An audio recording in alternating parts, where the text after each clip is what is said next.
Mas vocês têm que clicar para cima.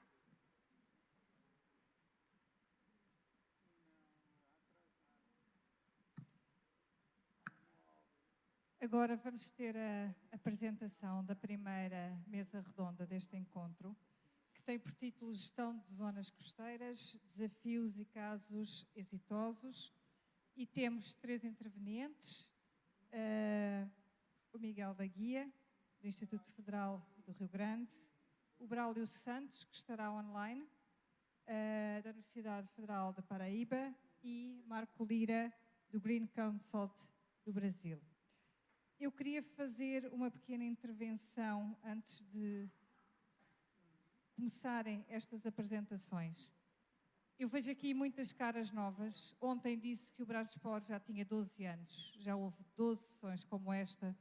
E o Braspor é um caso muito especial, porque junta, para falar de zonas costeiras, académicos da área das humanidades e das ciências sociais e das ciências naturais e da vida. E durante esta manhã, reparem que esta mesa vai, no fundo, reunir e discutir muitas das coisas que tiveram e foram abordadas aqui esta manhã.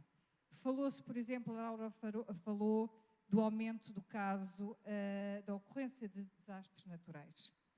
É interessante para um historiador como eu pensar que um desastre natural, aquilo que nós entendemos por desastre nas humanidades não é exatamente aquilo que vocês entendem por desastre. Nas humanidades divide-se desastre natural entre aquilo que é o evento natural e o impacto que tem nas populações.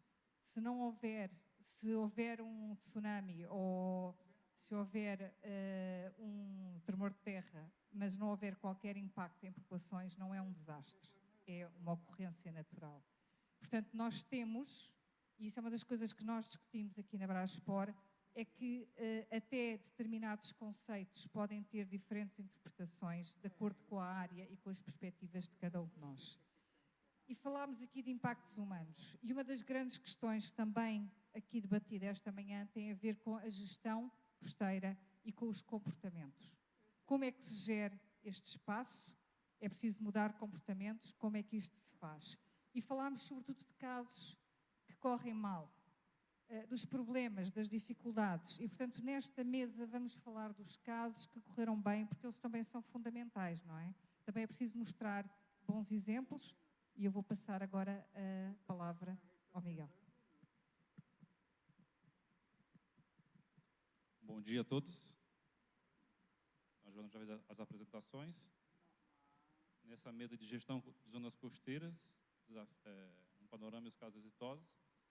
Trago a apresentação Riscos e Desastres Naturais no Contexto de Zonas Costeiras, um panorama atual e perspectivas futuras.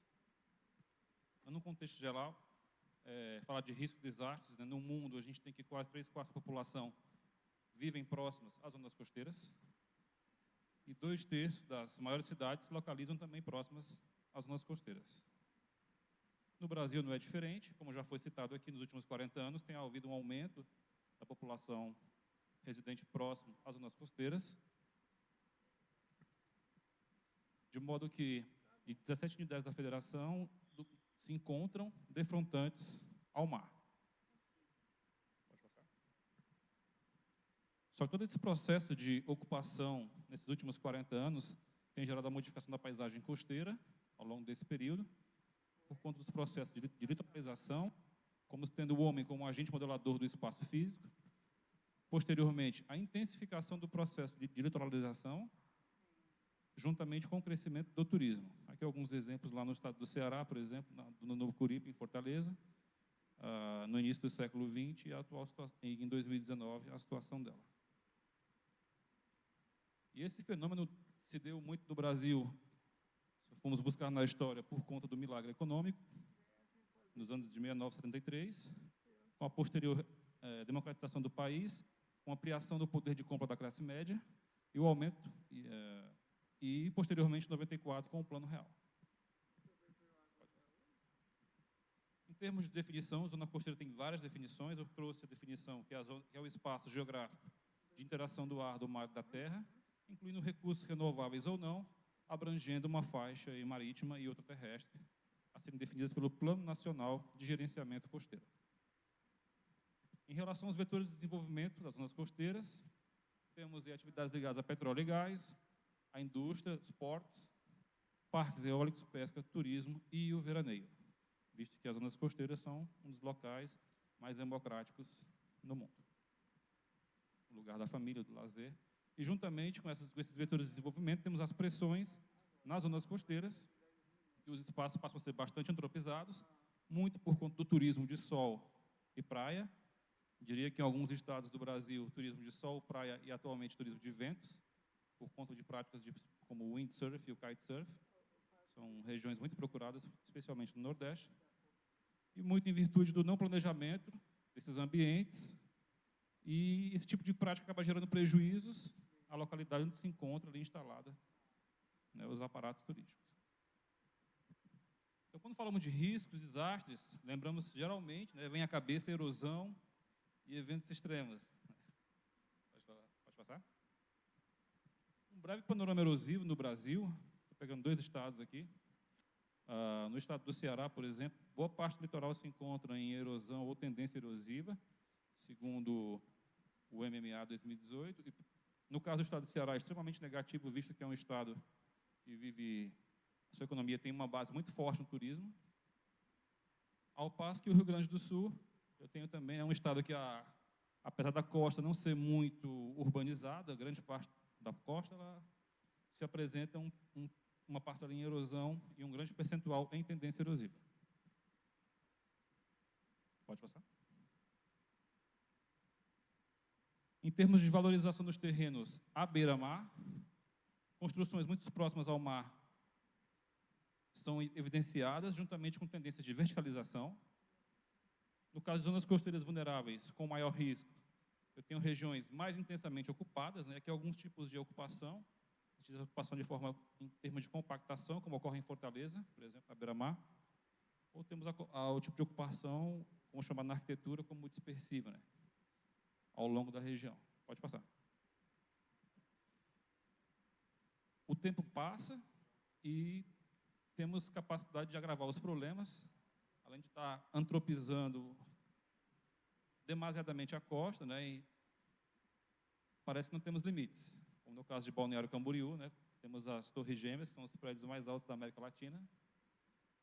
Temos aqui um exemplo, né, em João Pessoa, acho que são 50 andares, se me falha a memória. Esse tipo de construções e essas ocupações de forma compacta geram impactos de vizinhança em termos urbanos e ambientais, densificação, redes de infraestrutura precárias, principalmente no veraneio, questões ligadas à falta de energia, falta de água, problemas ligados à rede de esgoto, problemas de mobilidade urbana no veraneio, principalmente. Isso aqui é um mercado, você pega uma fila gigantesca de carros. Quem já foi a Balneário Camboriú no veraneio sabe o que eu estou falando. Poluição do ar, do solo, sonora, comprometimento em termos de circulação de ventos, vento canalizado, e também iluminação, insolação e sombreamento, né? Então, o turista, principalmente turista que vem, por exemplo, ao Nordeste, que mora no Sul, ou que está vindo da Europa, ele quer o turismo de sol e mar, não quer o turismo de sombra e mar, como ilustra a fotografia. O processo de interiorização também se reflete nas zonas costeiras. Essa interiorização de forma acelerada interfere, como no caso de Mariana. Pode passar? Aqui a situação do Rio Doce antes e após a queda da barragem em Mariana, em Minas Gerais. Pode passar? E aqui só para situar em termos geográficos, né? O desastre ocorreu em Mariana, no interior, acabando desaguando lá em Regência, no Espírito Santo, no litoral. Então, sim, o que ocorre no interior também influencia a zona litorânea, até porque o conceito de zona costeira ele é muito além do litoral. Outros problemas ligados a alagamentos, a questões de obras costeiras e barragens, como já foram comentadas em algumas apresentações. Falando em riscos de desastres ligados a alagamentos e inundações, muito comuns no litoral do Rio Grande do Sul, e são os casos que eu vou trazer aqui. Só conceituando inundação de alagamento, A inundação é o transbordo da água da cara normal de rios, mares, lagos e açudes, ou acumulação de água de drenagem deficiente em áreas não habitualmente submersas. Já o alagamento é o acúmulo de água nas ruas e nos perímetros urbanos e são causados principalmente por dificuldades de escoamento e ou drenagem. Aqui alguns casos, como eu falei, o tempo passa, os problemas persistem. Balneário Camboriú, 2018, essas 3 imagens acima. Eu estava em Camboriú 3 dias antes de socorrer. E em 2019, praticamente as mesmas situações ocorrendo, os mesmos problemas, que é de conhecimento do poder público, mas o tempo vai passando e os problemas vão persistindo, é de conhecimento do poder público, mas não se avança em termos mitigatórios de estratégias. Falando um pouco de risco e perigo, definido, o risco também, esse também tem vários conceitos de vários autores, eu escolhi alguns aqui. O risco é o maior ou menor exposição de estruturas ou da população a eventos que podem causar danos, e já o perigo é a probabilidade de um evento natural ser danoso por um certo período de tempo e com uma intensidade conhecida ocorrer em determinado lugar. Juntamente com essa definição entre o conceito de vulnerabilidade, que é a capacidade que as entidades ou entes possuem de antecipar, enfrentar, resistir e recuperar dos impactos produzidos por um evento de uma dada magnitude. No caso, a vulnerabilidade está ligada a fatores sociais e questões ligadas à predição, monitoramento, aviso, antecipação, mitigação e preparação da população para esses eventos. Que caminhos devemos seguir, né? É importante ter um conhecimento da evolução do processo de litoralização, como é que ele se deu ao longo da costa brasileira. Auxilia bastante, principalmente, em políticas e estratégias integradas no contexto de zonas costeiras e trabalhos de conscientização junto à população. Nesse sentido, se inserem novas tecnologias, cada vez mais precisas em termos de coleta de dados, mas só isso não é suficiente, né? Então, aqui eu cito algumas que são utilizadas. Atualmente, é preciso o quê? Alinhar as novas tecnologias com a questão do custo-benefício. Por um tempo, na academia, se falou muito na questão da adaptação costeira. Mas vejamos que, para você adaptar, você tem que desprender um certo recurso financeiro. Se eu adaptar esse ambiente a pessoas com necessidades especiais, eu tenho que desprender um recurso. E em tempos pós-pandemia, onde as nações enfrentam problemas econômicos, ou muitas vezes governos não investem na ciência e tecnologia, só falar que vai adaptar não resolve. No entanto, é importante buscar estratégias de baixo custo-benefício, que são os casos que eu trago aqui. Primeiro estudo de caso na cidade de Rio Grande. Rio Grande fica no extremo sul do estado do Rio Grande do Sul, próximo ao Uruguai. Pode passar.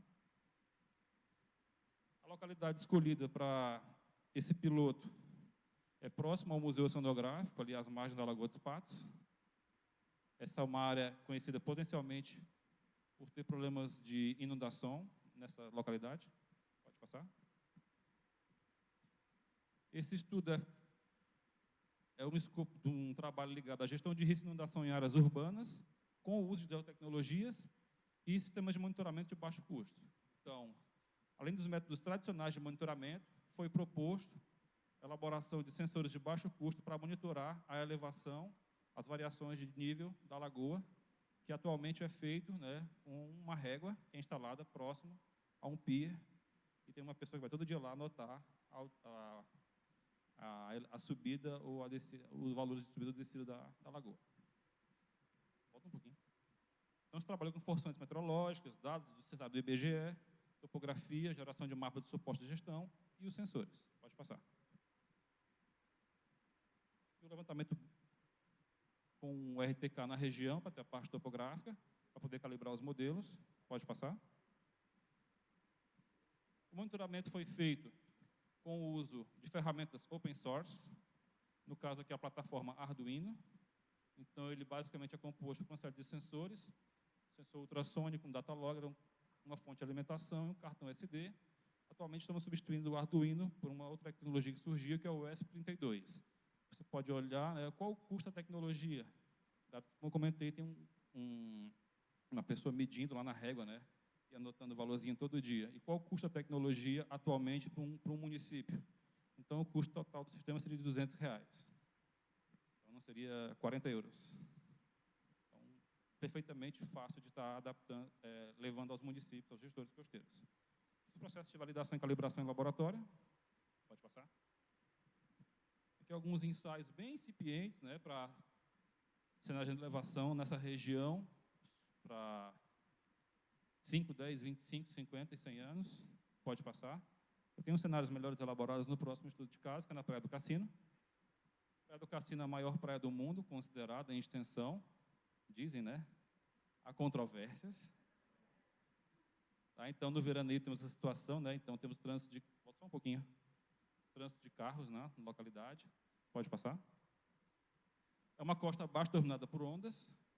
Regime de micromaré de padrão misto. Uma praia predominante dissipativa. Morfologia de dunas transgressivas. Pode passar. Esse aqui é o Balneário Cassino. E aqui é uma situação que houve, né, um processo de inundação por conta de eventos extremos incidentes junto à costa. Aqui a saída dos carros, no caso. Aqui algumas imagens desse evento que eu caracterizei, muito por conta da topografia baixa da região. Pode passar. Daí o papel das dunas na proteção costeira. Nos anos 90, os gestores municipais acharam interessante retirar as dunas, né? E no primeiro evento extremo, nem foi de tanto impacto assim na costa, mas a água do mar avançou umas 8 quadras adentro, né, no Balneário Cassino. Aí resolveram recolocar as dunas, revegetar e reconstruir as dunas, né? Os dados para gerar esse trabalho, coleta de dados com veículos aéreos não tripulados, hoje os ARPs, né, a nova nomenclatura. Pode passar. Um suporte de dados de GNSS, tanto nos canais que existem os sangradouros, quanto, né, ao longo do balneário. Pode passar. Tratamento dos dados feito, né, em plataforma computacional. Pode passar. E aqui o monitoramento de lençol freático é importantíssimo, que o lençol freático tem uma grande influência nas questões de inundação e por conta e alagamentos por conta da percolação, né, do pedido de alta precipitação ou avanço da água do mar sobre o campo de dunas e a face de praia. Então, foi instalado poste de monitoramento e foram colocados, né, os sensores que foram elaborados naquele projeto piloto. A validação dos sensores foi feita com georradar e medições in situ em campo, né, em pontos randomicamente espalhados ao longo do balneário. A modelagem foi feita com o modelo BFTUF, que é o modelo da NOAA. Ele tem uma abordagem em cenários de avaliação de inundação costeira e aspectos ligados à vulnerabilidade. A modelagem ela pode ser setada para diferentes cenários, né, com regras de conectividade a partir do pixel da imagem. Pode passar. Optamos por esse primeiro modelo para calibração. Pode passar. Então, a partir de um modelo de elevação com a cota projetada para os cenários de inundação, eu posso ter os cenários com áreas potencialmente inundadas ou áreas não inundadas. Se a área é potencialmente inundada, eu tenho como identificar os valores de profundidade a serem inundados no modelo, a regra de deslocamento de acordo com o pixel da imagem e a classificação das áreas hidroconectadas. Eu posso trabalhar a partir de um pixel com 4 ou 8 conexões. E aí eu posso também classificar as áreas baixas não conectadas. Pode passar. Aqui um exemplo de um pixel com 8 conexões. Então, posso simular que a água pode ir para 8 direções diferentes a partir daquele pixel, que tem informações geoespaciais e de altitude. Pode passar. E aqui é o modelo, né, da Praia do Cassino com projeções para 0,45 metros, 0,32 metros, né, integrando os dados de sensores solo, VANT, GNSS. Tá? Então, se tiver algum morador do cassino aqui, identificar a sua área de moradia, já sabe se tem que se mudar ou não, nesses cenários. Pode passar. Como considerações finais, como enfrentar tais problemas em termos de perspectivas futuras? Pode passar. A gestão do risco, ela passa por gerir os conflitos de interesse, eu passo por questões política, social e cultural. É interessante também se conhecer a dinâmica do ambiente. Por fim, pode passar. Para diminuir os riscos de desastres naturais, é importante o quê? O tripé ciência, se investir em ciência, se investir em planejamento e, principalmente, para investir em educação.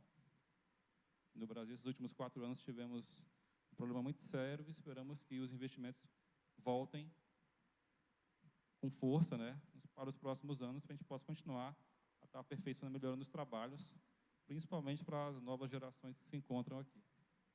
Pode passar? Então, seria isso. Muito obrigado.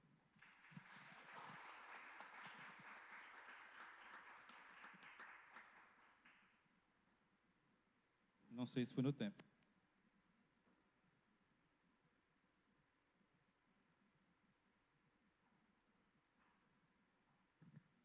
Bem, agora vamos ouvir o nosso colega Braulio Santos, que está online. Cristina, como é que vamos? Ok.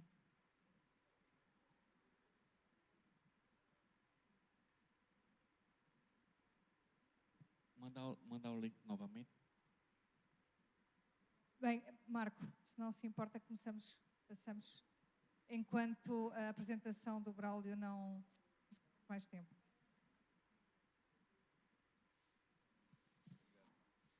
Boa tarde a todos. Agradeço a oportunidade de fazer essa apresentação.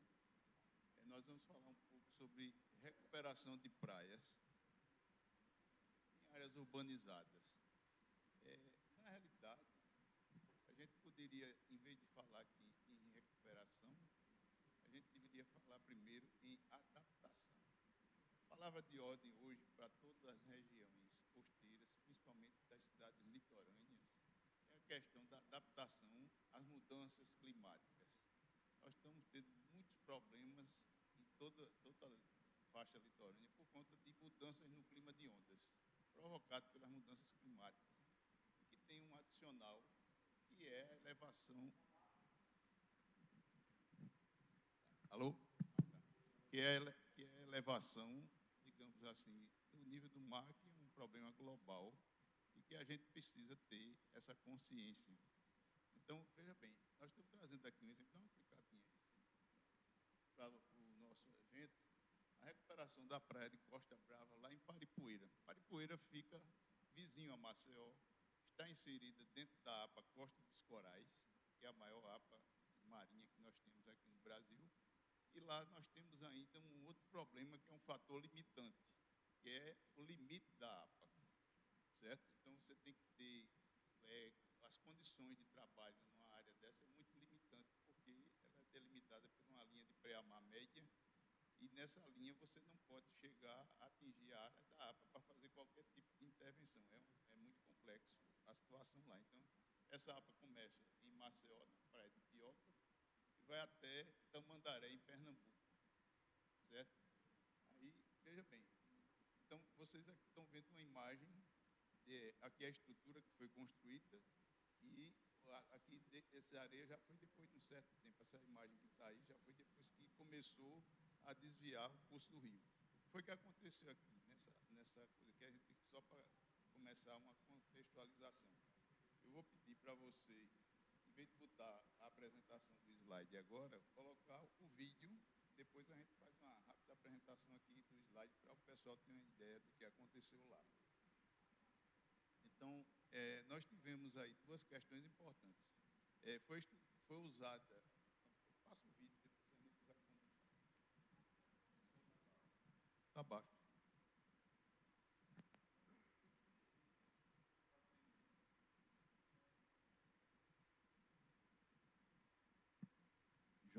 Jorge, o som do vídeo.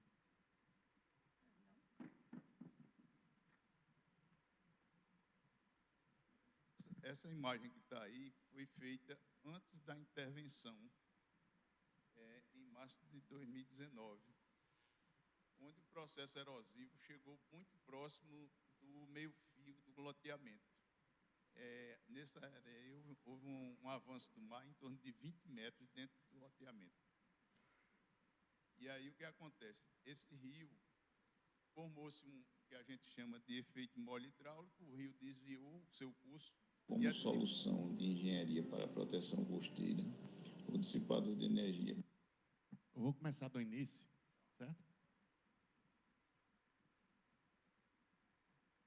Na foz do lado esquerdo do rio, Sauaçuí, no município de Paripoeira, vem ocorrendo um forte processo erosivo nos últimos 15 anos.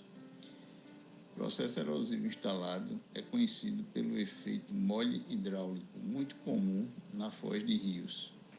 A erosão fluvial-marinha existente no local provocou o avanço do mar em mais de 20 metros, atingindo toda a extensão dos loteamentos Atlântico Norte e Rio Mar, colocando em risco pessoas e bens. Para proteger o patrimônio do loteamento Rio Mar, adotou-se como solução de engenharia para a proteção costeira o dissipador de energia Bagwell, uma obra de engenharia rígida que contém o avanço do mar na linha de costa, dissipa a energia das ondas no local da intervenção, sem transferir o processo erosivo para áreas adjacentes, induzindo a deposição de sedimentos no perfil de praia. Após a instalação da estrutura dissipativa, o trecho em erosão aumenta a capacidade de resiliência da praia, isto é, promove a recuperação natural da praia no local da intervenção. Após 18 meses da intervenção, ocorreu um deslocamento de cerca de 500 metros da desembocadura do rio Sauaçuí na direção da sua posição nativa. Passados 2 anos da intervenção, o canal do rio Sauaçuí foi aterrado pela engorda natural induzida pela estrutura dissipativa do Bagwell, alargando a faixa de areia da praia em 40 metros. Após 3 anos da intervenção, a faixa de areia da praia aumentou seu alargamento, passou de 40 metros para 100 metros. A praia emergiu, a berma foi formada e a vegetação de restinga ressurgiu. A praia está em recuperação.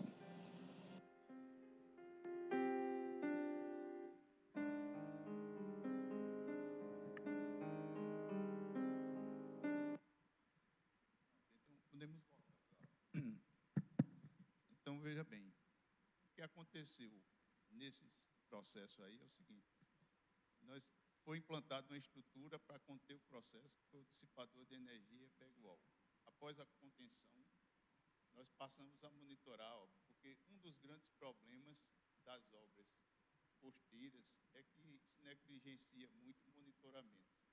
Toda obra de proteção costeira obrigatoriamente deveria ser monitorada, porque você só pode avaliar o que foi que aconteceu, se houve uma intercorrência ou não, se você estiver monitorando. Se você não monitorar, não sabe, pode aparecer uma série de fatores que influenciam no resultado, que você depois vai dizer, não deu certo. Não deu certo por algum motivo, isso tem que você investigar. E para se monitorar, isso tem um certo custo. Então, o que é que nós fizemos aqui? Nós utilizamos umas ferramentas de geoprocessamento, tá certo?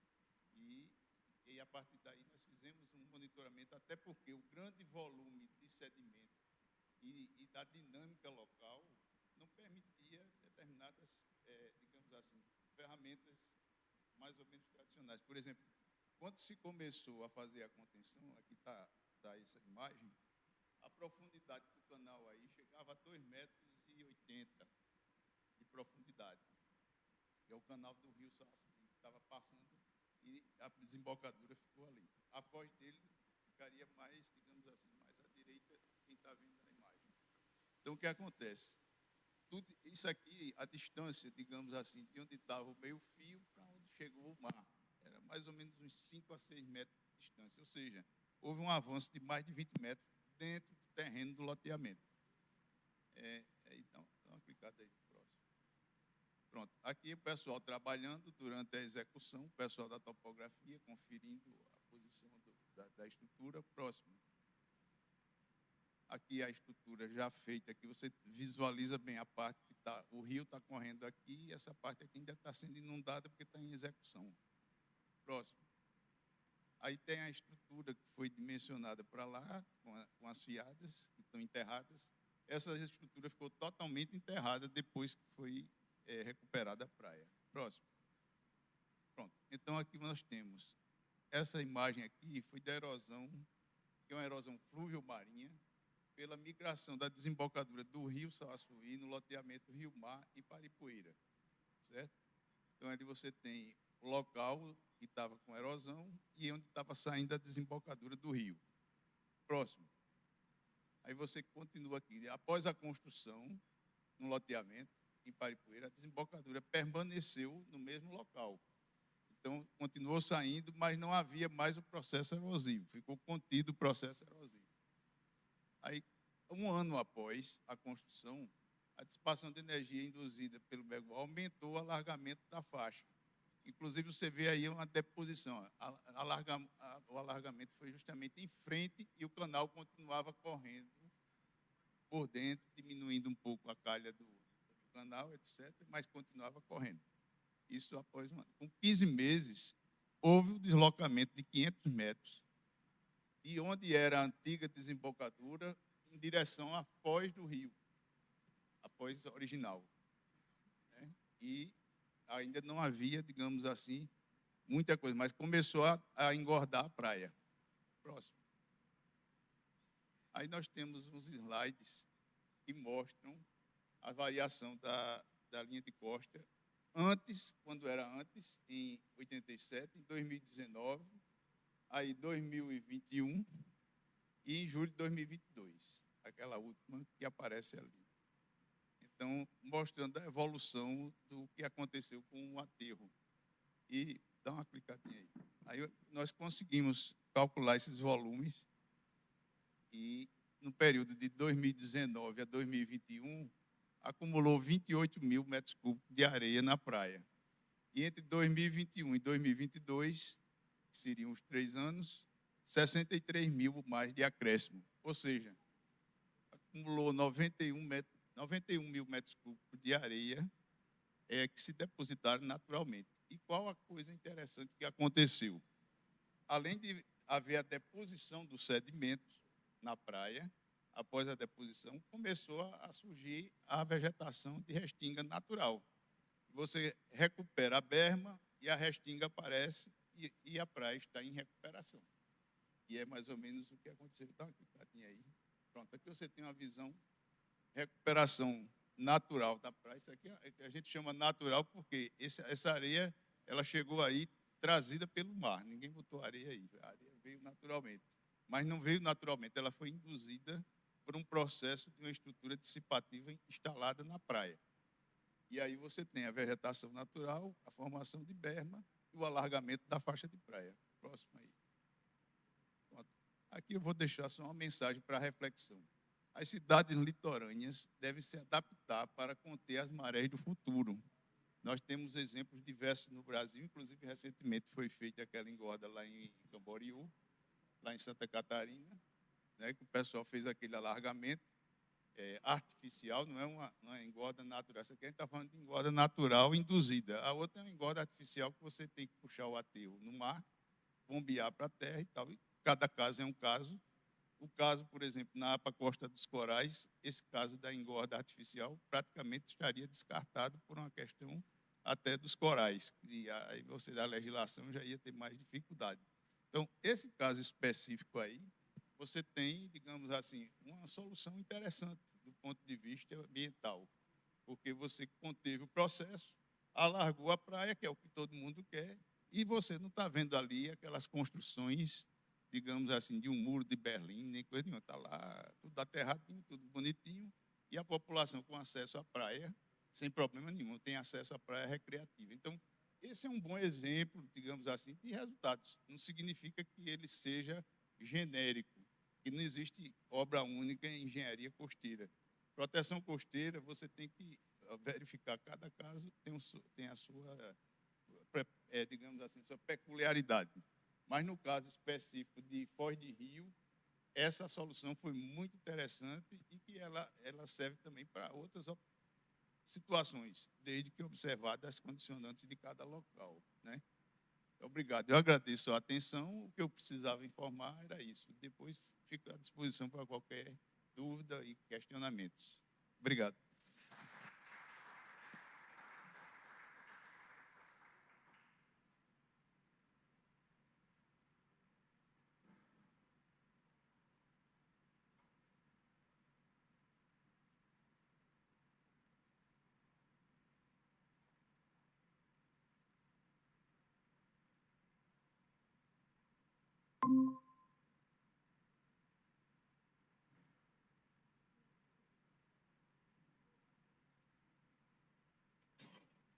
Pronto, bravo.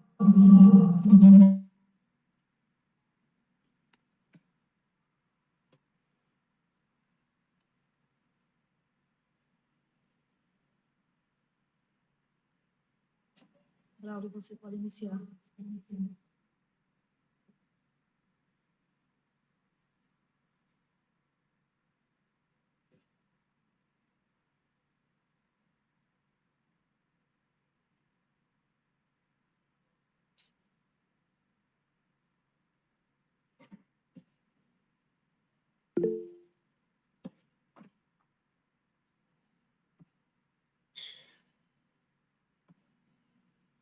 Ok, Cristina, só um minuto, vou compartilhar minha tela.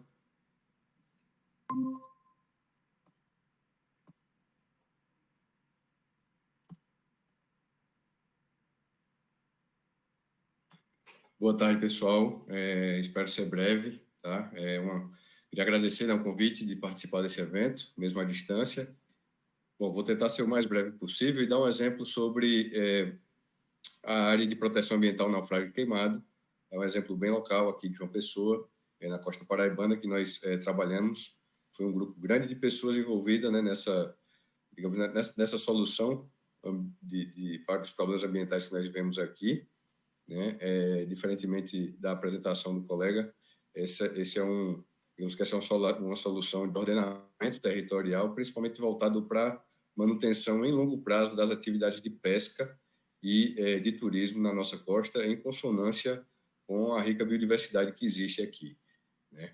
Então, passando rapidamente, essa é uma foto clássica de João Pessoa, né? Uma cidade rica em belezas cênicas, terceira capital mais antiga do Brasil, fundada em 1585.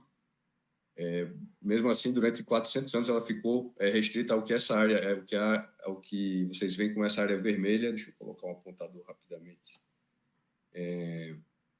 Essa área em vermelha, né? Esse aqui é o Hotel Tambaú, tá? Para os colegas aí de Portugal e de outras regiões que estão nos visitando. Então, esse aqui era João Pessoa em 1970. Esse é um recorte do estuário do Rio Paraíba, né? Então, a população, grande parte da população paraibana está nesse recorte, né? Que os maiores colégios eleitorais, o PIB também do estado está concentrado nessa região. Aqui se elege de vereador a senador, por exemplo. As instituições de pesquisa estão concentradas aqui, então a massa crítica para pensar nas soluções para os nossos problemas está aqui também. Então, essa região ela é chave para o nosso estado. Então, nós partimos daqui. E em 1970, atentem para essa mancha em vermelho, né, e vejam o que aconteceu 40 anos depois. O outro colega também falava já da expansão do processo de urbanização nos últimos 40 anos, mais ou menos o mesmo recorte temporal, né? Então, observem a mancha vermelha como cresceu, e também a mancha branca, né, que está concentrada principalmente na margem esquerda do Rio Paraíba, né? Isso aqui foi fomentado por política pública, né? Foi a conversão das nossas florestas, da Mata Atlântica principalmente, para os extensos cultivos de cana-de-açúcar. Então, isso aqui foi financiado com recurso público. E a questão, basicamente, é que toda a poluição oriunda da malha urbana e também dos cultivos, ela acaba sendo drenada, né? Acaba descendo para o Rio Paraíba e, evidentemente, o rio também acaba jogando isso no mar, né? E chega até a nossa faixa de recifes de coral, tá? Essa é uma formação, a única formação de recifes do Atlântico Sul, né? Se estende por aproximadamente 3.000 quilômetros de extensão do Maranhão até a Bahia, e aqui pode ser vista, né? Ou seja, isso acaba sendo um patrimônio natural único, né? Constituindo esse patrimônio natural único que deveria ser preservado e melhor gerido do ponto de vista de turismo também e de pesca, tá? Mais ou menos aqui nós temos o Parque Estadual Marinho de Areia Vermelha, tá? Que antes do início do nosso projeto era a única unidade de conservação marinha que existia no estado. Tá? Essa é uma visão também clássica de Areia Vermelha, já tem algum tempo, alguns anos, mas no passado chegou a ser pior, chegou a ser esse formigueiro aqui de barcos e pessoas, e vocês imaginam a quantidade de poluição que era gerada né, por esse nível de visitação completamente fora do contexto. Tá? Então, realmente constitui um parque único no país, porque está muito conectado, está a 800 metros só da costa, né? Então deveria ter um uso muito mais adequado, muito mais coerente com a sua vocação para o turismo em contato com a natureza, por exemplo. Tá? Então, que tipo de uso as pessoas fazem nessa região, né? E por que era preciso, então, tentar articular uma solução que conta todos os objetivos, né, e todos os interesses. Então, nós temos principalmente aqui a pesca, tá? Então, nós temos a pesca comercial artesanal, que literalmente também tem muita cultura embarcada, né, merece ser preservada, merece ser valorizada. Nós temos a pesca comercial industrial, que essa é uma pesca que causa um dano ambiental muito grande, não é muito coerente também com os nossos recursos pesqueiros da região, porque nós somos mais ricos em peixes coloridos, por exemplo, que são mais importantes e têm maior valor do ponto de vista turístico do que de recurso pesqueiro mesmo para alimentação, né? Tem outras regiões do planeta que se prestam mais para esse tipo de pesca. E nós temos também a pesca de subsistência, essa daqui, qualquer solução que nós venhamos a propor, se envolver a proibição da pesca, vai comprometer a segurança alimentar dessa pessoa e da sua família, né? Enquanto que aqui nós temos a pesca mais contato em recreação, uma pesca recreativa, né? Então, no final de semana, a população chega a fazer uso das praias para fins de recreação, né? Temos também uma pesca muito seletiva, na minha opinião, de baixo impacto, se for bem realizada, isso também é desenvolvido na nossa região. Temos o desporto náutico, principalmente nas áreas mais raras, aqui representado pelo caiaque, pela vela, mas temos também o surf, o kite, a natação, e vários outros desportos náuticos que são desenvolvidos nas áreas mais próximas à costa. E temos também a visitação turística, né, como não se deve fazer nessa foto, turista aqui em contato com o substrato, né, pisando nas formações recifais, embarcação também superlotada, fundeada em local inadequado. Isso aqui gera degradação ambiental e compromete a própria atividade econômica em longo prazo. Temos também um turismo, não só o turismo, mas uma atividade de mergulho contemplativo, né, mergulho scuba, nas embarcações naufragadas. O Paraíba conta com 56 naufrágios, tá? Tem 3 deles são os mais famosos, que são utilizados principalmente para essa finalidade. Ficam mais ou menos na frente também do Hotel Tambaú, é um bom ponto de referência. Temos o Alvarenga, o Queimado e o Alice, são todas embarcações centenárias. Algumas têm quase 150 anos que afundaram na região. O Alvarenga, né, que é uma embarcação tipo Alvarenga, que tem mais ou menos aqui 5 metros de boca, pousa nos 20 metros de profundidade e foi, como não desmantelou durante o processo de afundamento, então a polpa foi naturalmente colonizada por tubarões lixa, né, são espécies é uma espécie ameaçada de extinção, mas que no Nordeste brasileiro ainda tem grandes populações que se prestam também para um tipo específico de turismo, de observação desse tipo de animal, né? Então, essa região ela contempla um patrimônio natural, um patrimônio também arqueológico único, né, com esse contexto social. E em 2015 houve vontade política para expandir o território marinho protegido do Estado e foi lançado esse decreto que criava um grupo de trabalho e determinava quais seriam as localidades prioritárias para a criação de qualquer unidade de conservação na região.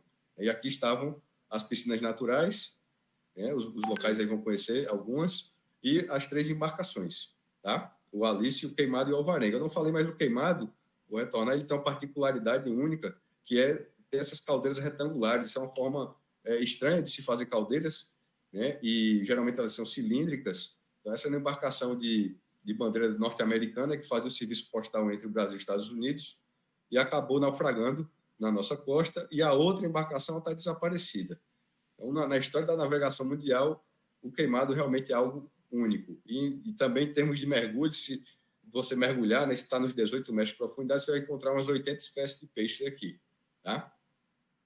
Pois bem, então, após a publicação desse decreto, em março de 2015, nós fomos, então, procurados pelo então secretário para desenvolver os estudos, só que nós não tínhamos o recurso para isso, o recurso financeiro, e o governo também não, para variar, né? Mas havia pelo menos a vontade política e a conservação, e como essa, ou seja, esse tipo de solução passa principalmente pela vontade política. Tá? Então, nós utilizamos esse decreto e buscamos parceria, primeiro com o CEPAM, que é uma ONG com sede em Recife, o Centro de Pesquisas Ambientais do Nordeste, e conseguimos captar recursos da Fundação Grupo Boticário de Proteção à Natureza, que também é a Boticário do Perfume, certo? Então, todo o Grupo Boticário, 1% da receita bruta vai para essa fundação e eles financiam projetos de conservação.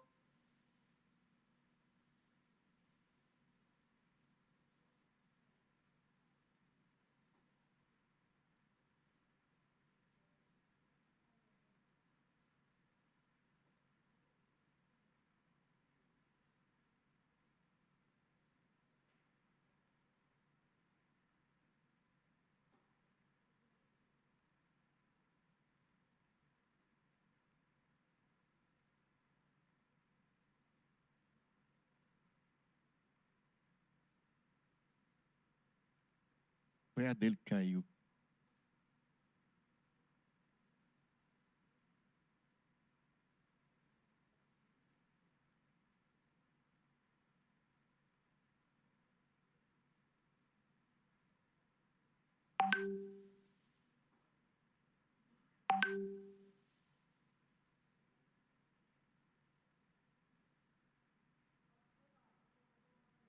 Foi lá, a internet dele caiu, falhou.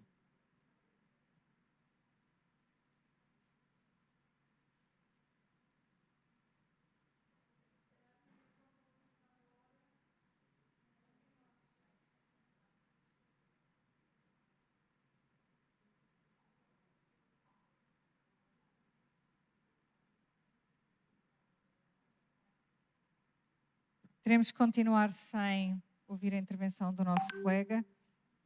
Tivemos aqui 2 apresentações e meia sobre a questão da gestão do litoral, diferentes abordagens desta gestão do litoral. O Miguel falou sobre a necessidade de desenvolver a ciência e de fazer análises custo-benefício para perceber como gerir este litoral. O Marco da monitorização e das obras de intervenção que podem ser feitas para salvaguardar património edificado, e o Braulio estava a falar sobre as questões de património cultural. Como isto é uma mesa redonda, eu sugeria aos nossos participantes que se viessem aqui para cima e que de alguma forma se procurasse também agora na discussão integrar aquilo que foi abordado esta manhã e aquilo que tivemos aqui a trabalhar com as apresentações. Eu posso só fazer uma conclusão da parte dele enquanto vocês se arrumam aí? Então, no final, deu certo criar a área de proteção ambiental, a APA do naufrágio queimado, e houve muita integração entre o poder local e entre os pescadores, entre todos os usuários da área, e a APA está formada desde 2019, ou é 2018? 2019. Então, estamos agora no momento tentando partir para o plano de manejo, que vai demorar um pouquinho, mas a gente vai torcer para que dê logo certo. Então, era só isso, era só para fechar a ideia dele, não sei o que é que ele ia falar mais, mas para que vocês saibam que andou para frente e nós conseguimos conservar os 10% que fazia parte do acordo do quê?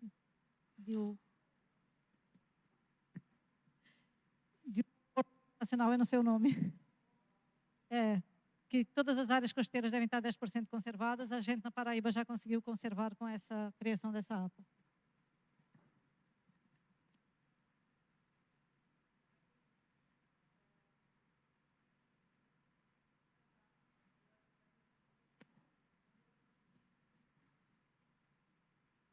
Bem, há alguma questão? Mateus, foste o primeiro. Precisamos do microfone aí em baixo.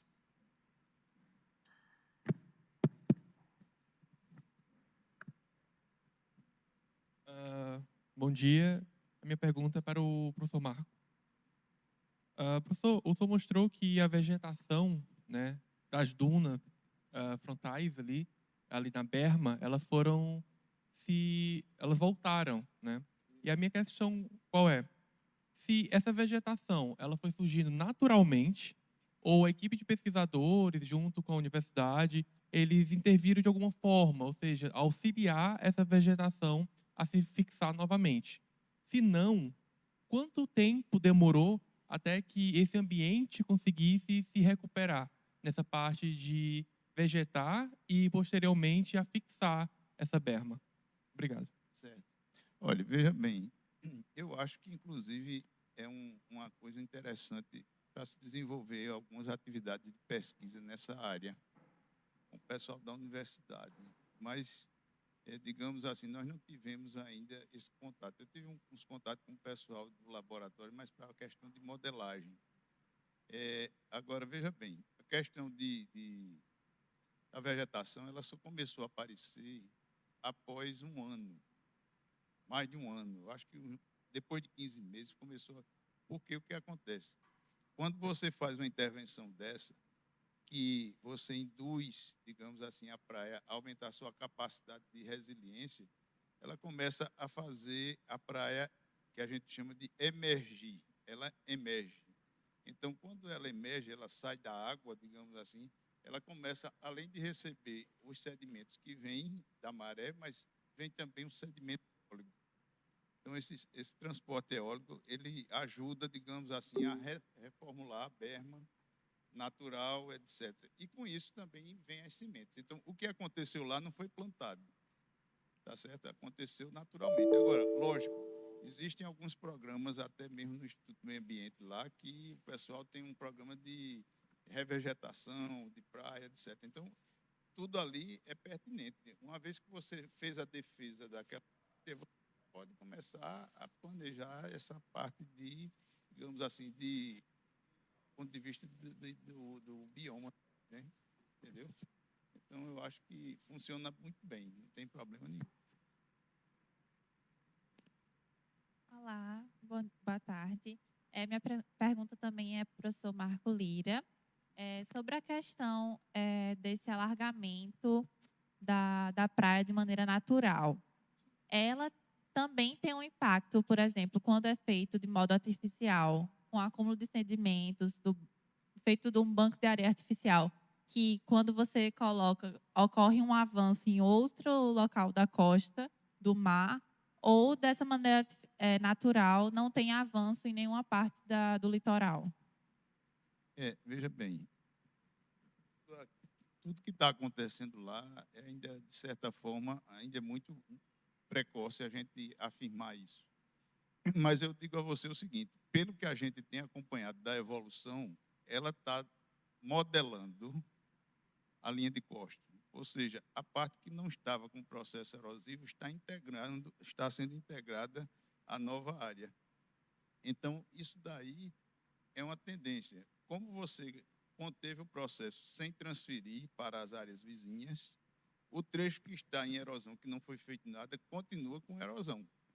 O trecho que não tinha erosão está em equilíbrio e o trecho que estava com erosão passou a equilibrar a praia. Então, veja bem, essa engorda aí, que a gente chama natural, é porque é uma coisa assim, que ela foi induzida. Não é engorda natural, por que eu chamo natural? Porque o sedimento que está chegando é o que transita na área. Não é aquele sedimento que você vai buscar lá em alto mar, dragar e transportar para cá, que eu não vou entrar em questões de impactos, que aí, por exemplo, no caso de lá, que é na área da APA Costa dos Corais, os impactos seriam extremamente significativos.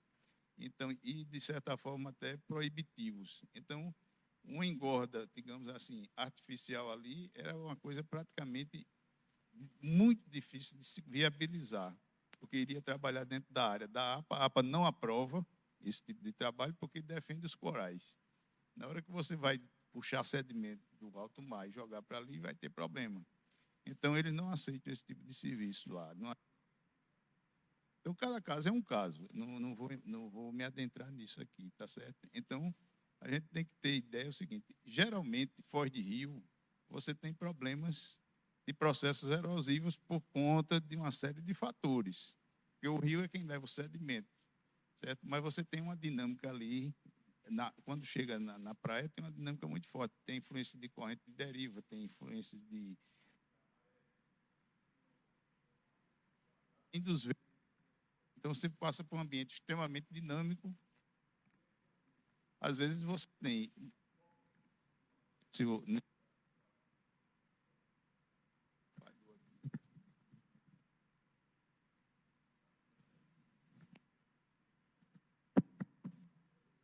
Então, por exemplo,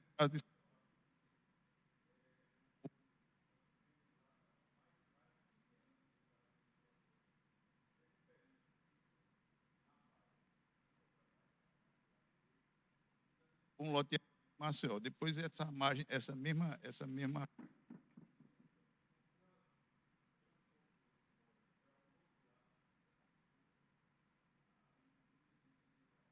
são limites, tá certo?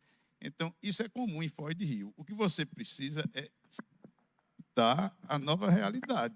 Então, está havendo problema? Tá. Não tinha, passou a ter, você, digamos assim, adaptou, está resolvido.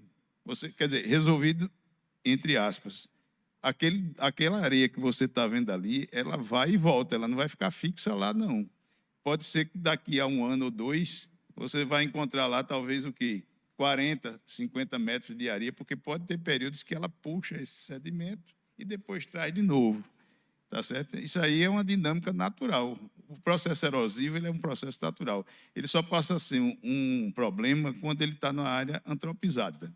Aí você tem que utilizar uma solução de engenharia para resolver o seu problema, porque está danificando patrimônio, bem, patrimônio público, etc. Aí é uma questão, entendeu? Não sei se... Eu acho que havia outras. E o David? Hilton, vou fazer uma pergunta para os dois palestrantes. Primeiro para o Miguel. Aquela mancha de inundação que você mostrou ali no cassino, que adentra na planície de deflação. Eu me lembro que tem um camping do Leopoldo, se eu não me engano, por ali por perto. Tem a ver com essas ocupações que fazem na planície de deflação, aquele adentramento da mancha de inundação? E a outra, só para se adiantar, para o Mário, se teve naquela área de engorda ali uma análise granulométrica para saber se veio mais do rio ou se veio mais da barra, e se nessa questão, porque a gente vê pelo acompanhamento que vocês fizeram, pelo monitoramento que vocês fizeram, que tem ali a barra também aumentou um pouco, assim como um projeto de engorda, né? E se a engorda aumentar um tanto a mais, assim, vocês já estão monitorando possível fechamento de barra ou problema, assim, que a erosão é indesejada, né? Mas a deposição também é super indesejada, assim, a gente tem que ver com a desregulação dinâmica. Eu pergunto para os dois. Obrigado pela pergunta. No caso do camping do Leopoldo, que é um loteamento específico ali, próximo ao Balneário Cassino, o loteamento em si ele não tem muita influência, né, nas questões de inundação. Os processos têm a ver com as questões mesmo topográficas da costa, de lençol freático, transbordo das casas de desangradora. Mas há uma preocupação por conta das ocupações não planejadas e desordenadas, para que essas ocupações que passaram a se estabelecer no camping do Leopoldo e outras que estão se estabelecendo, né, venham a sofrer com problemas os quais a população do cassino do balneário sofre nessas áreas que eu mostrei aqui na modelagem. Eu queria que você fizesse a primeira pergunta que você fez. Você fez duas, e a primeira... Sim. Olha, veja bem, nós não fizemos essa análise granulométrica ainda, porque, como estava o processo evolutivo, nós fizemos um monitoramento por geoprocessamento para acompanhar o volume do pacote sedimentar, que é grande. Então, o que acontece? O que a gente vai continuar monitorando ainda é isso, para pegar essas informações. A princípio, o material que está vindo é o material que tem na praia. É, o que tem na praia mesmo. O material que você, transitando na praia, é o mesmo material, certo? Agora, isso daí é uma informação muito primária. O certo seria fazer. Então, a gente vai tentar agora monitorar essa parte, digamos assim, dos sedimentos e verificar isso que você falou aí. Houve uma acreção razoavelmente boa, mas ninguém sabe se isso está se estabilizando. Eu acho, a minha visão, o trecho que está em erosão precisaria ser trabalhado, só que aí depende de financiamento. Então, digamos assim, até você voltar para onde... É como se você estivesse fazendo uma retificação de margem de rio. Digamos assim. Isso aí dependeria de quê? De investimento. Aí, quando cai nesse setor de investimento, se for através de município, você sabe que as dificuldades são imensas. E se for, digamos assim, através do próprio pessoal do condomínio, aí vai depender do loteamento, que tem um loteamento lá que ainda está totalmente erodido e que eles estão com um processo de depreciação muito grande nos imóveis. Não sei se vão fazer. Então, se fizesse aquilo ali, eu creio que a gente teria uma solução bem mais homogênea. Mas aí vamos acompanhar se nessa evolução, digamos assim, daqui a um ano, a gente vai saber se acresceu mais do que o que está hoje ou se estabilizou, porque ela pode estabilizar também. Que a tendência seria estabilizar. Agora, eu sei que se não fizer na parte que está afetada hoje, que dá em torno de uns 500 metros, vai continuar ainda com interferências que a gente não acompanhou essa evolução dali. Entendeu? Davis, tendo em conta o adiantado da hora, faz as últimas perguntas, por favor. Vamos lá. Eu acho que, independente do adiantado da hora, a questão é discutir. Se a mesa foi aberta, independente do horário, acho que a gente tem que debater. A questão vai para o Marcos e vai para o Miguel. Primeira questão, Miguel. Queria que tu falasse um pouquinho da evolução das obras costeiras no Hermenegildo, já que você trabalhou lá, e se teve algum caso exitoso e qual foi o comportamento da linha de costa. Para o Marcos, como é uma questão de discussão, Marcos, queria saber, antes de mais nada, antes da pergunta, tu conhece o efeito de tômbolo em praias? Tômbolos? Sim, sim. Efeito de difração de ondas? Sim. Refração de ondas? Uhum. Você fizeste modelo de ondas para aquela área? Como é? Repita Você aí. fizeste modelo de onda? Não, ali ainda não fizemos. Pronto. Bem, se você olhar na imagem, Sim. quando você mostra a imagem para nós, a imagem tem uma escala muito reduzida, então você não consegue ver os processos. Abrindo Sim. no Google Earth, fica bem claro que você tem um processo aqui de acúmulo de areia por tômbolo, tem um sombreamento bem na área onde está o bag wall. Certo. Quando o nosso amigo questionou da questão do sedimento, ele deveria ter sido coletado desde o início, desde o primeiro dia que você colocou a obra. Por quê? Porque ele vai coletar um tipo de sedimento diferente. Então, eu tenho uma área de alta dinâmica. Quando você olha aqui na imagem também, tem várias sand waves, marcando justamente esse alinhamento do processo agora de refração de ondas. Certo. Então, seria interessante fazer uma modelagem de ondas, tá? Projetando a estrutura para ver realmente qual é a resposta da estrutura.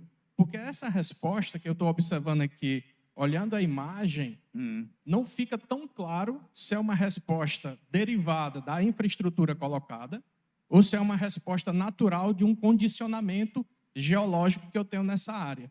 Nessa área específica, eu tenho vários condicionamentos geológicos submersos. E esses condicionamentos é que estão dando toda a morfologia da praia.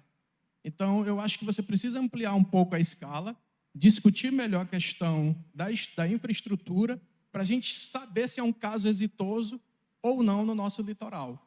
Eu acho que isso poderia ajudar a você responder algumas questões associadas com a dinâmica local e com a infraestrutura colocada.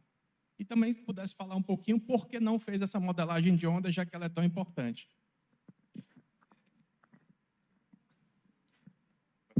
Tá. Veja bem, essa modelagem, após essa, quando é que se diz, no período que, após a intervenção, nós não fizemos, foi feito um modelo antes, tá certo? Quando foi feito o projeto, foi feita uma modelagem utilizando a carta náutica do INPH. Então, o que acontece? Mas essa questão de modelar agora, poderia se ter isso, ou então também fazer a análise de sedimentos. Os sedimentos realmente não foi feito, não. Tá certo? Agora, é como eu disse aqui, o que tem lá, a olho, a impressão que você tem é que é o material que tem na praia, mas isso não é significativo. Então, Então, a gente pode pensar em fazer também uma avaliação desse sedimento que está lá, para poder, digamos assim, ter uma compreensão melhor do que está acontecendo com esse processo. Porque realmente é um processo que me chamou a atenção, assim, do ponto de vista por conta da resposta. Eu imaginei inicialmente que aquilo ali iria conter o processo erosivo e a tendência daquilo ali seria equilibrar o perfil. Mas eu não imaginei que iria acontecer tudo isso. Por exemplo, você tinha um canal na frente do loteamento com uma profundidade de 2,80 m. E hoje você não tem mais o canal. Esse canal desapareceu. Quer dizer, esse material só voltou em função da estrutura que foi criada ali. Que aí começou a haver uma interação no processo, digamos assim, da dissipação de energia. Que nós temos também um caso, inclusive até a gente publicou isso, eu acho que foi em 2008, na gestão costeira, que foi a recuperação de praias com uso de backwall lá em Alagoas. E em Maceió mesmo, por exemplo, nós temos uma estrutura que foi criada em abril de 2003 e está funcionando até hoje.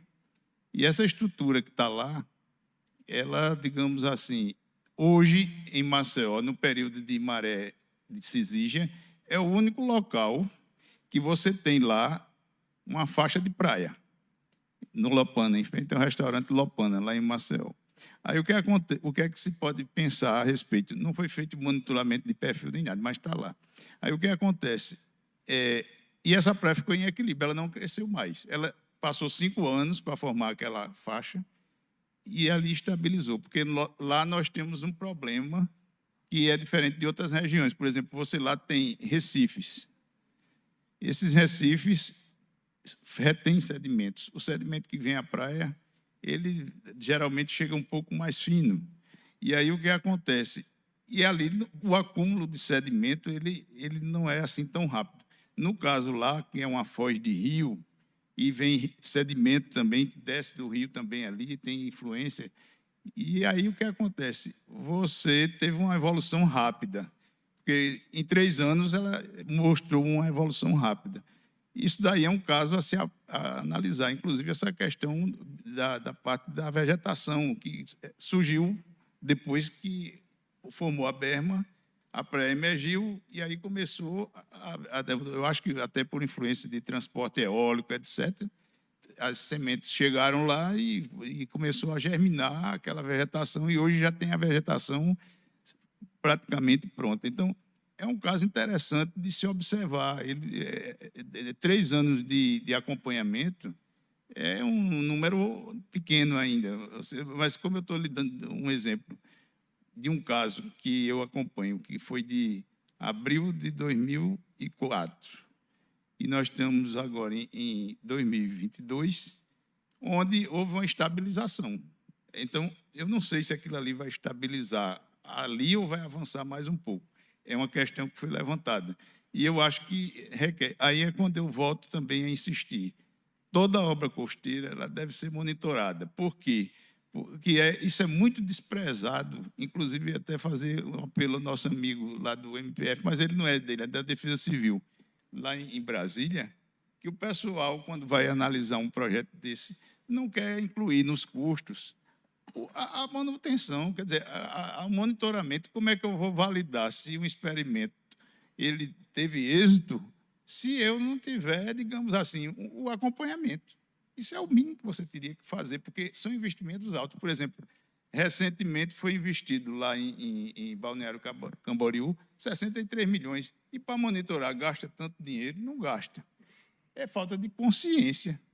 Eu acho que é falta de consciência política. E outra coisa, quem está investindo, seja lá quem for, não sei quem foi o investidor lá, mas quem for botar o dinheiro, faça a conta, porque essa aí é obra de custo-benefício.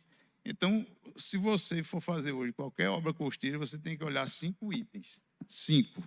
É o custo de implantação, custo de manutenção, o impacto ambiental, se você tem o material para fazer a obra e qual a durabilidade dessa obra. Porque, por exemplo, você faz uma obra de engorda. Aí daqui a 2 anos você perdeu metade do aterro. Quem vai pagar para botar o aterro de novo? Então você tem que fazer conta. Então, muitas vezes você faz um projeto desse de engorda, mas não faz o estudo necessário. O David sabe disso. Entendeu? Você vai fazer um estudo de engorda artificial, dependendo da área, principalmente como fizeram na região metropolitana de Recife, você tem que pegar, rapaz, faz um modelo de escala reduzida, vai para uma modelagem física. Ninguém quer gastar dinheiro. A verdade é essa. Aqui, a cultura nossa, infelizmente, né? Eu sou nordestino, mas eu acho que não é só aqui não, porque eu já tive a oportunidade de ir lá no Sudeste e no Sul, e a cabeça é a mesma. Quando você fala em investir em um projeto, o pessoal acha que é tudo caro. Não, rapaz, isso aqui eu quero o resultado, eu quero fazer isso. Quer dizer, o cara quer fazer a obra e depois, quando vem um problema, vai cair no colo dos outros para resolver. Olha, está aqui, aí lá vai o Ministério Público Federal, vai para órgãos ambientais. Eu tive uma experiência que, para mim, foi até constrangedora, lá no Espírito Santo. Você se lembra que, na época, em 2010, eles fizeram lá um projeto na Bugia, na Praia da Bugia, que, em menos de 1 ano, acabou com a Praia da Guaxindimba, 2 quilômetros. Agora, como é que você faz um projeto desse, de fazer grupos de espigões, e não estudou a costa para fazer isso? Quer dizer, aí acabou com hotel, pousada, restaurante, está todo mundo lá acabado. O cara acabou com o hotel dele. Quer dizer, isso é irresponsabilidade. Agora, pergunte, fizeram o monitoramento da obra? Foi o que eu perguntei lá. Não. Eu digo, não tinha monitoramento, não tinha nem licença para fazer a obra, ainda tinha mais essa. E isso me deixou numa saia justa, porque eu disse, isso no estudo de impacto ambiental, no EIA-RIMA, deveria prever essas situações, e não tinha estudo.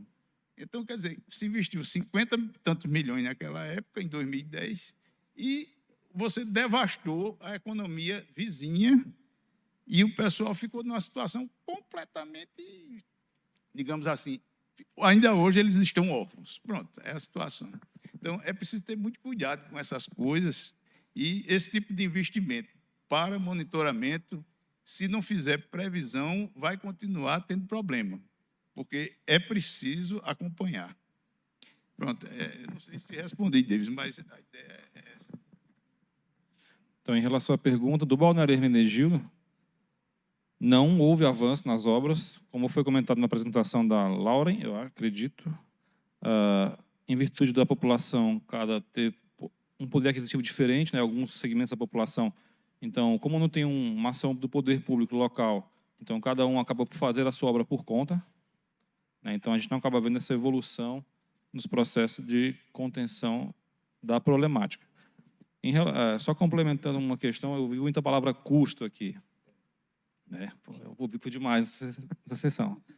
Então, dado um problema que foi pensado essa questão dos sensores, porque a componente modelagem dentro de um projeto de engenharia é muito importante, mas dados de qualidade dentro de um modelo fazem muita diferença, e a ausência de alguma componente importante também faz muita falta. No caso de dados de lençol freático, geralmente são feitas medições pontuais. No dia, ele faz uma medição e vai acompanhando, sazonalmente. A proposta de sensores foram medições a cada 5 segundos, em todo um ciclo de 1 ano. Então, tem uma grade de comportamento do perfil extraordinária para calibrar um modelo. E isso foi pensado para a questão dos municípios já consolidados em termos econômicos, mas, principalmente, temos que ter o olhar... Temos municípios em situações de erosão ou tendência erosiva, que muitas vezes não tem como arcar com uma obra. E muitos municípios, Rio de Janeiro, Balneário Camboriú, têm como marcar essa obra. O turismo banca essas obras. Mas temos que ter uma percepção e um olhar, principalmente para os municípios adjacentes que não estão sendo ocupados ainda, mas que futuramente serão ocupados. Então, gerar dados com essas novas tecnologias, sensoramento remoto, tecnologias de baixo custo, tecnologias open source, para dar o suporte aos gestores costeiros em estudos mais qualitativos, no sentido de pensar o futuro, né, em termos de ocupação desses novos municípios, dos municípios que venham a ser ocupados, que não estão ocupados ainda. Devíamos estar a terminar isto, mas o Davis é um provocador e eu vou ser também. O que é um caso exitoso? tivemos aqui este debate, e esta pergunta não é só para os dois participantes, mas para todo o público. Porque temos aqui, sobretudo, cientistas, e temos falado em 2003, 2010, anos de monitorização. Para um historiador, isto é tudo ontem. E quando olhamos para 300 anos atrás, o que vemos muitas vezes é que os casos exitosos, na altura, foram feitos com as melhores das intenções, foram considerados um sucesso na época e depois, passados 50 anos, 100 anos, 200 anos, são os problemas que nós temos que resolver hoje. Portanto, a questão do êxito a longo prazo pode ter várias implicações. E quando nós falamos em futuro, e se olhássemos para o passado e víssemos para analisar as questões de custo-benefício, quantos dos casos exitosos do passado, de há 200 ou 300 anos, ou 100, 50, são hoje as causas da maior parte dos problemas que temos no litoral? Como é que pensamos no futuro, sabendo disto? Em relação a essa questão do caso exitoso, você me pergunta, tá, esse monitoramento que você fez lá na Praia do Cassino, ele foi exitoso? Você pode estar se perguntando, né? Sim, no sentido que nos outros eventos, pós o monitoramento, pós a modelagem, para os cenários abordados, os noticiários bateram exatamente os locais onde teve o processo de inundação e alagamento. Então, que demonstrava que a componente do lençol freático realmente tinha uma grande influência nas questões de modelagem para o local. Então, para essa finalidade, para essa problemática local, eu diria que sim, ele foi exitoso. Veja bem, essa questão temporal é importante. Nós devemos aprender com erros. Ao longo do tempo, a gente vai aprendendo por experiências. Por exemplo, eu vou citar aqui só o caso da região metropolitana de Recife. Quando, no início do século, construíram o porto do Recife, ocorreu um forte processo erosivo em Olinda, que destruiu praticamente toda a orla de Olinda. Hoje, se você for a Olinda, só encontra enrocamento. Então, lá foram... E, na época, foi projetado pelos franceses, que projetaram quebra-mares, espigões, etc., etc. Hoje, você não tem quase que balneabilidade em Olinda, certo? Tem algumas áreas lá muito restritas, mas, mesmo assim, com o enrocamento todo na praia. Então, o que acontece? Não é que eles erraram naquela época, eles fizeram com a melhor das intenções e era o que se tinha disponível. Não se olhava muito a questão da dinâmica costeira que nós enxergamos com o tempo e com o aprendizado. Porque em tudo que eles fizeram isso, o processo erosivo saiu de Olinda e foi para Paulista, certo? Então, chegou na Praia do Janga, da Praia do Janga foi até Pau Amarelo, de Pau Amarelo chegou em Maria Farinha, etc., etc. Não chegou ainda em Maria Farinha, mas chegou em Nossa Senhora do Ó. Então, veja bem, o que acontece? Quando você faz intervenções no mar, eu falo isso muito assim, despretensiosamente. Nós engenheiros, que somos chamados, às vezes, para resolver problemas, a gente está acostumado a trabalhar com obras estáticas. Aquilo não é uma obra estática, aquilo é um ambiente dinâmico. Então, toda hora muda. Então, você tem que ter... Então, não existe, digamos assim, nenhuma varinha de condão. Essa solução aqui é que resolve. Não existe isso. Existe que você tem condições de associar técnicas. Cada dia que passa, aparecem mais novidades, etc. E você vai ajustando. Eu aqui vou citar um caso específico, digamos assim, que não vou entrar até no mérito, porque não era objeto daqui. Por exemplo, lá em Alagoas, eu estou conseguindo implementar, inclusive até o Davis falou aí alguma coisa, mas eu digo assim, eu consegui implementar o uso da técnica de sandbag, que é usado no mundo todo, mas como obra emergencial. A gente está usando ele como uma estrutura dissipativa enterrada numa praia. Então, os resultados têm sido muito bons, principalmente dentro da APA Costa dos Corais. Porque a APA Costa dos Corais, você não pode entrar dentro do limite da APA. Tem que trabalhar fora do limite, que é a pré-amar média. Então, por exemplo, essas estruturas têm dado bom resultado? Tem. Agora, é muito cedo. Porque como é que eu vou avaliar uma obra se eu só tenho lá, a mais antiga que eu tenho tem 3 anos? Eu tenho que ficar avaliando. Agora, daqui a 5, 6 anos, pode dizer, olha, está dando certo. Teve alguns casos que tiveram pequenos ajustes, que precisou fazer alguma coisa, ajuste, porque cada litoral tem uma solução. Então, eu acho assim, do ponto de vista de caso exitoso, eu considero que foi apresentado aqui um caso exitoso, considerando a evolução da obra. Mas, com relação ao tempo, não, porque tem várias reflexões, tem várias intervenções que podem ser feitas ali, inclusive estudos, que podem se tirar dali, para daí você evoluir. Agora, eu acho assim, para efeito de contenção de erosão próximas à foz de rio, eu acho que essa solução ela é muito, muito interessante, sabe? Muito interessante. Então, espero que essa contribuição ajude a outras pessoas também pensarem da mesma forma, porque a maioria das obras que tentam fazer de contenção de erosão em foz de rio é fazer espigão. Aqueles moles que chamam é como se fosse um mole que ele bota, é uma perpendicular à linha de corte. E isso daí altera consideravelmente a dinâmica dos sedimentos que vem pela deriva. Então, acumula de um lado, falta do outro, e assim vai. Então, não é que não seja necessário em alguns casos, cada caso é um caso. Eu estou citando assim, que é preciso que se procure soluções que promovam a recuperação natural da praia. Isso, sim, é uma coisa que vale a pena a gente pensar, tentar recuperar o ambiente, porque nós todos estamos hoje sob mudança de clima. E a mudança do clima de ondas existe e está afetando consideravelmente a erosão nas cidades costeiras. Então, temos que ter planos de proteção, de preservação, porque senão nós vamos ficar apagando incêndio toda hora. E o que é pior, quando chega o incêndio, aí o cara começa a jogar, vamos jogar pedra, vamos fazer isso, vamos fazer... E não faz planejamento, que é aquela velha história, não querem pagar nada para fazer planejamento. Esse é que é o grande defeito que a gente tem aqui no Brasil, não sei se tem em outro lugar, mas aqui no Brasil é assim. Falou em pagar projeto, o cara corre. Não, rapaz, isso aqui é muito caro. Caro é você jogar dinheiro fora, como fizeram em muitos cantos aí, como esse que eu citei aqui. 52 milhões com um ano, acabou com 2 quilômetros de praia no vizinho, e ninguém sabia dizer o que foi, não tinha licença, não tinha estudo, não tem... Peraí, né? Não existe isso.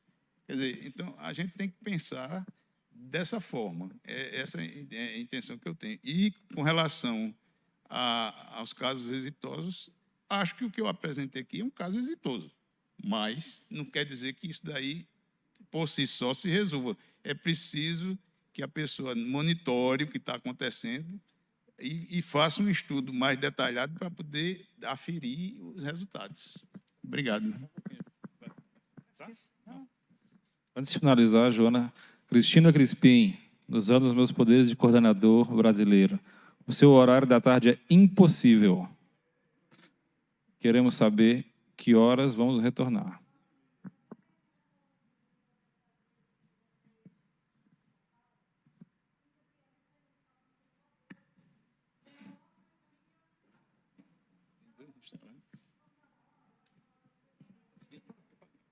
Passar para a Joana, então, para lá.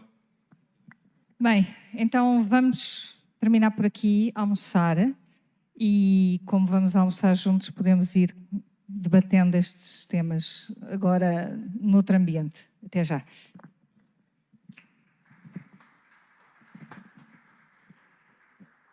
A ver se conseguimos voltar às 9h30, pelo menos.